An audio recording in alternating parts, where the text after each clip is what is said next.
Alright guys, so this is part 2 of that video, so I didn't want to just leave you guys with the mega trident thing, but anyway, if you guys have seen that video, I think it's from Marvel, that movie anyway, I could not carry a trident that big anyway, so I don't think I'm going to turn this into a trident amazing cosplay thing.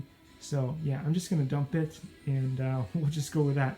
But these things here could become amazing little ramps for tiny crawlers or RC cars and stuff. And since this still exists that I made for that awesome Star Wilbur, the little puppy that we all adore so much, then maybe I could add some of those bits there and make something fun with that. We'll see. We'll see. But anyway, thanks for watching, guys. Thanks for supporting the channel and all that stuff. I think Coca-Cola should probably sponsor me at this point. After the Coca-Cola plane and the Coca-Cola boat. Likey.